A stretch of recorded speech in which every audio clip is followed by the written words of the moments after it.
great way to optimize and ultimately improve the performance of your Google Shopping and Performance Max campaigns is to review your listing groups and to exclude any underperforming products. We especially want to focus on products that are continually, week after week, month after month, taking a significant amount of your budget with seeing no conversions or significantly lower conversions than other products. Because what we're doing here by excluding those individual products, we're forcing Google to then spend more money on other products which don't have as much spend but have got far better conversion metrics. However, I do want to stress that you need to be really careful before you exclude any products. And because while this is a great optimized action to use, if it's overutilized, you can actually see a reduction in your performance over a long-term period of your Google Ads account. So what I want to do in this video is I want to take you through the process that I use and the data points that I look at before I make the really significant decision in order to exclude any products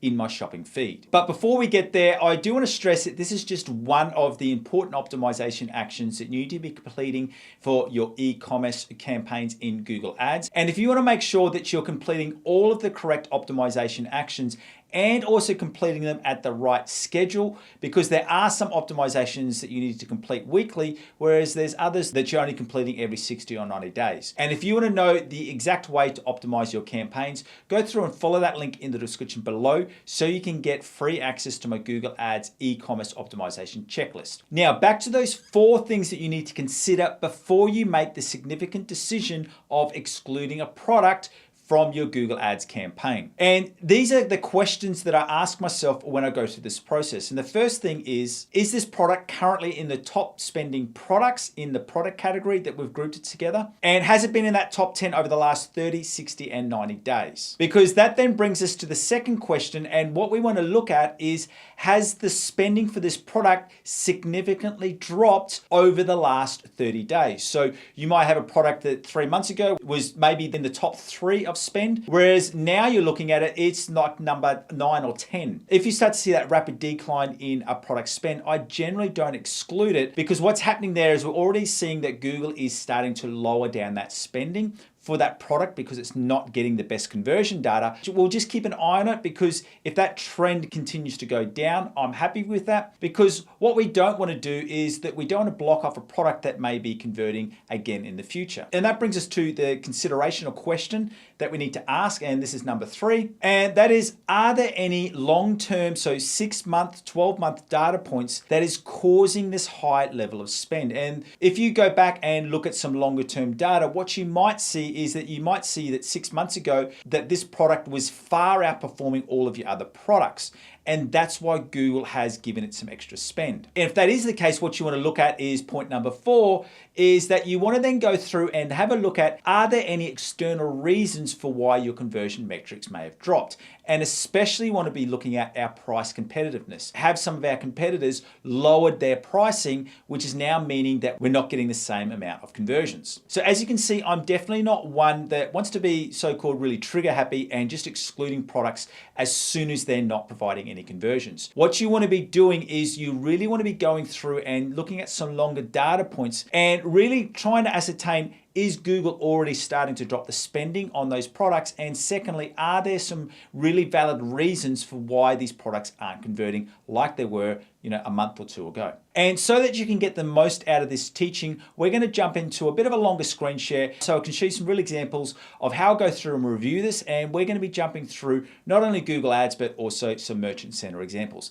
Let's get into the teaching. All right, so firstly, we go into our campaigns. Now I'm going to be going into the asset groups. This is for a Performance Max example. We want to go into the listing groups from here. If it was a shopping campaign, you then want to go into your products and see the subdivision, because this will bring you to this page. And what we want to be looking at here is we want to be looking at all of the different products. Now, in this example, you can see we've got 2 main listing groups. I have not knocked out these product names and also asset groups just for privacy reasons. But what we really want to be looking at anyway is this impressions, clicks, and also the cost per conversion data. So straight away, what we'll be looking at through here when we look at these 2 product categories is we can see this top one here, has more spend, but the ROAS is lower. And let's just look at some longer term data. And you can see that, it is is slightly spending more, but this conversion data has gone down a little bit. Let's now just break into some further data in here. And what I want to be looking at is I want to be looking at the trends of the top 10. And generally what I'll do is I'll go through and just select these top 10, 1, 2, 9, and one more 10. And then what I want to do is I just want to start looking at some different date ranges. So firstly, I'll go back to 90 days. Don't have to be exact about this. So,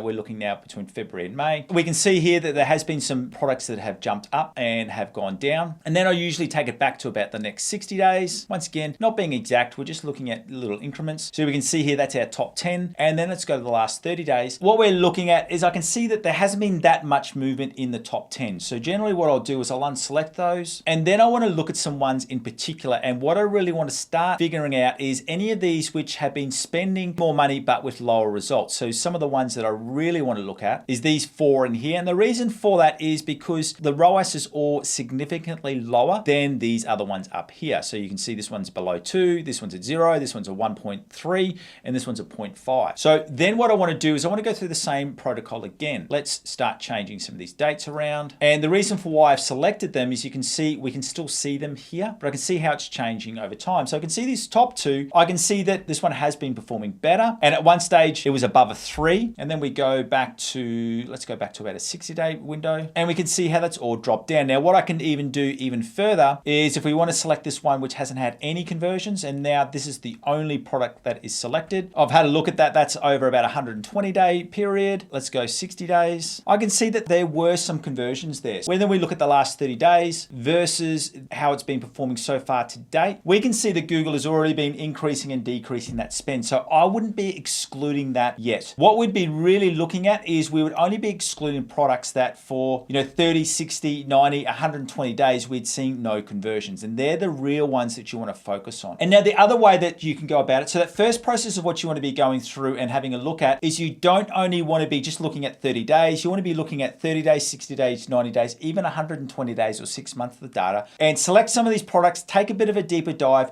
to really make that decision before you exclude any products that you want to see some real long-term data in there. Now you can see through here, we have excluded some products, and these ones were because, for extended periods of time, we were seeing continued spend with no conversions, and they're the real ones that you want to exclude. The other way that you want to go about this is that, remember how I said you want to look at any potential reasons for why your conversions have dropped. And the way that you would do this is you'd go into Google Merchant Center, then when you're in analytics, you want to go into products, and then when you're in products, you want to go over to pricing. And what you want to be looking at here is you want to be really looking at, this is your price and then the price on Google. So we want to be looking at, are we seeing a drop in conversion rate because someone is beating us on price? Now you can see with this top one through here, our price is $29.99, whereas there are some other prices for at $26.10. So that makes sense if we were seeing a drop in that conversion metric. Whereas for these other products, we can actually see that we've got the better pricing. Now, what we want to be careful with here is I'm definitely not one that's all about just dropping a price and always making sure we've got the lowest price. What we're really looking at is looking to understand why we have seen some potential drops, and then making some other decisions about your business is to how we're going to work on our conversion metrics or our spending when we've got some competitors who have dropped their prices. So remember, don't be so trigger happy and just exclude products as soon as they see bad performance for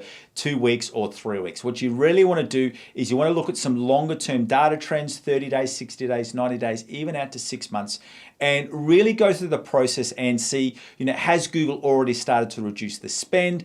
Are there some external reasons like competitors offering lower prices for why you've seen a drop in your conversions? And while excluding products can be very, very beneficial for the performance of your campaign, you want to make sure that, as I said, you've got longer snippets of data to back up that significant change. As always, it's been a pleasure having you here. My name is Aaron Young from Define Digital Academy. And remember, if you want some assistance with optimizing your Google Ads campaigns, make sure you follow that link in the description below to get access to my Google Ads e-commerce optimization checklist. And another great way that you can see better results with your Google Ads e-commerce campaigns is to segment your products in the right way. And if you want to see some extended teaching on how to correctly segment your products for your Google Ads campaigns, go through and watch this video right here.